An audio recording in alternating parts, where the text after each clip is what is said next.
Hello दोस्तों, आप सभी का हमारे यूट्यूब चैनल पर स्वागत है। तो दोस्तों, आप सभी के लिए आपके क्लास 9th का हिंदी का ओरिजिनल क्वेश्चन पेपर लेके आ चुका हूं, जो एग्ज़ाम में आपको 100% देखने को मिलने वाला है। इसके सभी क्वेश्चंस आपके एग्ज़ाम में छपने वाले हैं। 70 में से 70 नंबर का ये क्वेश्चन पेपर आपके लिए एग्ज़ाम में आने वाला है। तो जल्दी से इसके सभी क्वेश्चंस को देख लीजिए। सभी क्वेश्चंस के आंसर भी मैं आपको बता रहा हूं। दोस्तों, अगर आप इस पेपर की पीडीएफ को पाना चाहते हैं तो आपको वीडियो के नीचे लाइक का ऑप्शन दिया है, उसको आपको दबाना है। दबाते ही आपको हाइप का ऑप्शन दिखेगा, इस पर आप कम से कम 3 बार हाइप कर सकते हैं और ज़्यादा से ज़्यादा पॉइंट दे सकते हैं। तो हाइप जरूर करें, बिल्कुल ही फ्री है ये, जिससे हमारी वीडियो ट्रेंडिंग पर जाएगी। 3 बार हाइप करने के बाद आपको टेलीग्राम का लिंक एक्टिवेट कर दिया जाएगा और उस पर जुड़कर आप इस पेपर की पीडीएफ प्राप्त कर सकते हैं। तो दोस्तों, सबसे पहले बात करते हैं सेक्शन ए की, यानी खंड ए की। इसमें आपको पहला जो क्वेश्चन है निम्नलिखित गद्यांश से रिलेटेड दिया गया है। इसमें जो गद्यांश है भारतीय मनीषा से रिलेटेड है। अब इसके सभी क्वेश्चंस को देखते हैं जो कि ऑब्जेक्टिव टाइप हैं। पहला क्वेश्चन इसमें दिया है, भारतीय मनीषा ने किस क्षेत्र में महत्वपूर्ण फल पाया है। तो इसका अगर हम इस पैसेज में देखते हैं तो यहाँ पे कला, धर्म और दर्शन, यानी साहित्य, कला और दर्शन, इसका ऑप्शन बी करेक्ट हो जाएगा। इसके बाद दूसरा क्वेश्चन है, भविष्य में महत्वपूर्ण फल पाने की योग्यता कौन दे चुकी है। तो भारतीय मनीषा, ऑप्शन सी इसका करेक्ट आंसर है। इसके बाद नेक्स्ट क्वेश्चन की ओर बढ़ते हैं, लेखक ने हिंदू मुस्लिम एकता को क्या माना है। तो हिंदू मुस्लिम एकता को अकॉर्डिंग टू दिस पैसेज साधन माना है। तो ऑप्शन सी इसका करेक्ट आंसर हो जाएगा। मनुष्यता किसमें निहित माना गया है। तो लेखक ने मनुष्यता को किसमें निहित माना है। तो सामूहिक कल्याण में मनुष्यता को निहित माना है, इसका ऑप्शन सी हो जाएगा। इसके बाद नेक्स्ट है आपका दूसरा पद्यांश दिया है, इसको पढ़कर आपको इसके आंसर्स देने हैं। तो इसमें देख सकते हैं ये क्वेश्चन दिया हुआ है। पहला क्वेश्चन, प्रस्तुत काव्यांश में कवि क्या नहीं बनने की बात कर रहा है। तो कुछ भी बन लेकिन कायर मत बन। तो कवि कायर नहीं बनने की बात कह रहा है, ऑप्शन बी इसका राइट आंसर हो जाएगा। इसके बाद दूसरा क्वेश्चन देखते हैं। दूसरा क्वेश्चन है इसका, रास्ता कौन रोकता है। तो रास्ता जो कांटे होते हैं वो रास्ता रोकते हैं, option A is the correct answer. इसके बाद ले देकर जीना भी क्या जीना है, इससे कवि क्या भाव व्यक्त करना चाहता है। तो इससे कवि कहना चाहता है कि ले देकर क्या जीना, ले देकर जीना भी क्या जीना है, मतलब हमें कायरों की तरह नहीं, एक बहादुरों की तरह या निडरों की तरह जीना चाहिए और हमें कभी भी किसी से भी नहीं डरना चाहिए। इसके बाद कायर के 2 पर्यायवाची लिखने हैं। कायर का सबसे पहला डरपोक होता है और दूसरा होता है मुजदिल, बुजदिल। क्या होता है, बुजदिल, बुजदिल कह सकते हैं। तो ये 2 पर्यायवाची हो गए। इसके बाद तीसरा क्वेश्चन है आपका, कन्या भ्रूण हत्या पर या फिर राजस्थान के में बाढ़ की समस्या या फिर आप बढ़ती महंगाई के संदर्भ में किसी एक पर 300 शब्दों का सार गर्भित निबंध लिख सकते हैं। तो कोई एक पर निबंध आपको लिखना है। इसके बाद चौथा क्वेश्चन है आपका, स्वयं को महेश मानते हुए अपने प्रधानाचार्य जी को एक प्रार्थना पत्र लिखना है, जिसमें शैक्षिक भ्रमण पर ले जाने हेतु आपको आज्ञा या परमिशन लेनी है। इसके बाद नेक्स्ट है, या फिर अथवा में ये नीचे वाला भी लिख सकते हैं, जिसमें आपको अमित मानते हुए अपने प्रधानाचार्य को विद्यालय बंद सह शैक्षिक गतिविधि को सुचारू रूप से संचालित करने की व्यवस्था के क्रम में प्रार्थना पत्र लिखना है।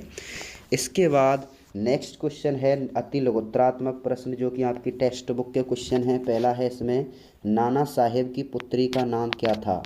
तो नाना साहेब की जो पुत्री थी उसका नाम क्या था, मैना देवी था, देवी मैना था। इसके बाद नेक्स्ट है आपका, जानवरों में सबसे ज़्यादा बुद्धिहीन किसे समझा जाता है। तो जानवरों में सबसे बुद्धिहीन गधे को समझा जाता है, अकॉर्डिंग टू चैप्टर।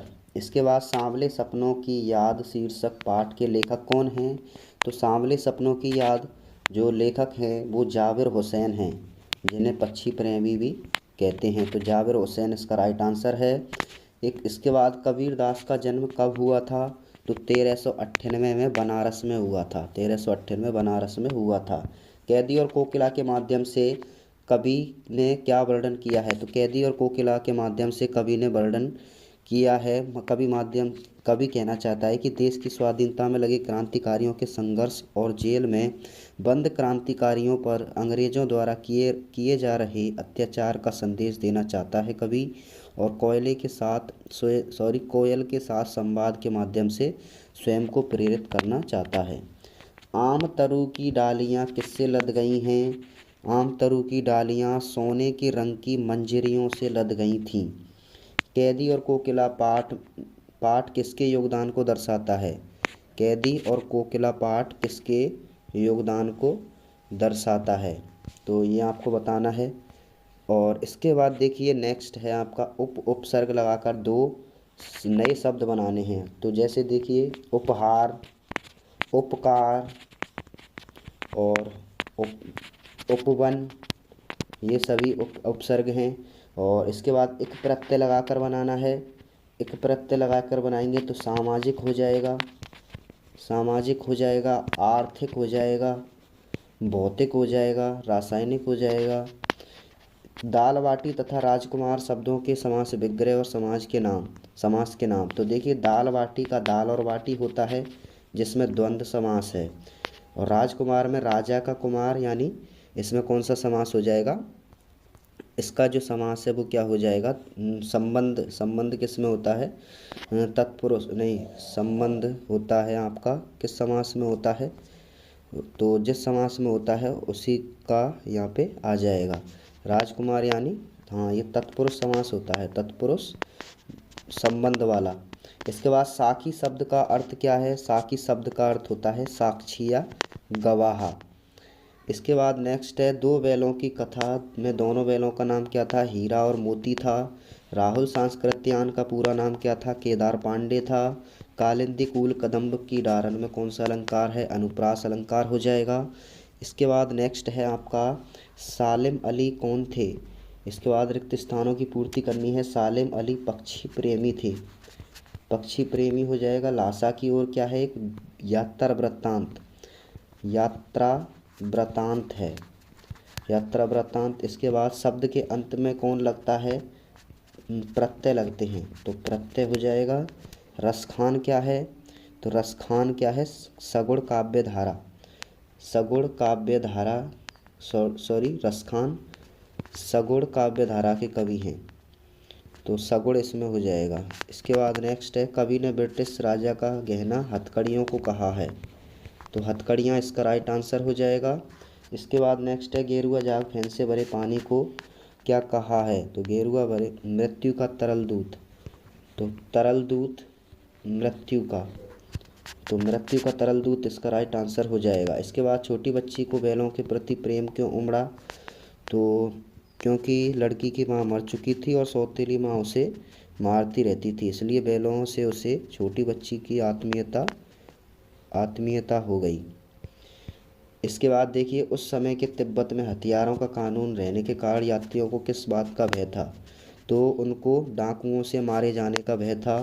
तुम पर्दे का महत्व नहीं जानते, हम पर्दे पर कुर्बान हो रहे हैं। तो इससे कवि कहना चाहता है, इसमें व्यंग्य क्या है? तो इसमें व्यंग्य ये है कि पर्दे का जो संबंध है वो इज्जत से रखा गया है, जहाँ कुछ लोग इज्जत को अपना सर्वस्व मानते हैं तथा उस पर अपना जान न्यौछावर कर देते हैं। चौथे सवैये में गोपियाँ अपने आप को विवश क्यों पाती हैं? गोपियाँ कृष्ण की सुंदरता तथा तान पर आसक्त हैं, इसलिए वे कृष्ण के समक्ष विवश हो जाती हैं। इसके बाद नेक्स्ट क्वेश्चन है किस शासन की तुलना तम के प्रभाव से की गई है? अंग्रेजी शासन की तुलना तम के प्रभाव से की गई है। अलसी के मनोभावों का वर्णन। गांव का वातावरण अत्यंत मनमोहक है, यहाँ प्रकृति का सौंदर्य सभी लोगों के मन को अच्छा लगता है। तो ये इसमें कौन सा ये वाला हो जाएगा। कवि ने गांव को हरता जनमन क्यों कहा है? तो कवि ने गांव को हरता जनमन इसलिए कहा है क्योंकि गांव का वातावरण अत्यंत मनमोहक है और यहाँ की प्रकृति का सौंदर्य लोगों के मन को अच्छा लगता है। अलसी के मनोभावों की बात करें तो अलसी एक हठीली नायिका के रूप में चित्रित हुई है और उस चित्त अति चंचल और प्रमोत्तर है, उसका चित्त यानी मन अति चंचल है। इसके बाद नेक्स्ट है प्रेमचंद अथवा कबीरदास के व्यक्तित्व का वर्णन करना है। और आपदाओं से निपटने के लिए अपनी तरफ से सुझाव। तो ये अपने आप अपने मन से करने हैं ये क्वेश्चन। इसके बाद नेक्स्ट है आपको पाठ के आधार पर आपको उपभोक्तावादी युग में पनप रही दिखावे की संस्कृति पर विचार व्यक्त करना है। नेक्स्ट है आपका गद्यांश है जिसकी आपको सप्रसंग व्याख्या करनी है। तो ये गद्यांश नहीं, ये पद्यांश है ये। तो ये पद्यांश दोनों हैं, किसी एक पर आपको सप्रसंग व्याख्या करनी है। इसके बाद ये गद्यांश दे रखा है जिसकी आपको सप्रसंग व्याख्या करनी है। तो इस तरह से ये क्वेश्चंस आपको तैयार करने हैं। यही क्वेश्चन पेपर आपके एग्जाम में छपने वाले हैं। दोस्तों को शेयर ज़रूर करें, वीडियो को लाइक कर देना। Thank you.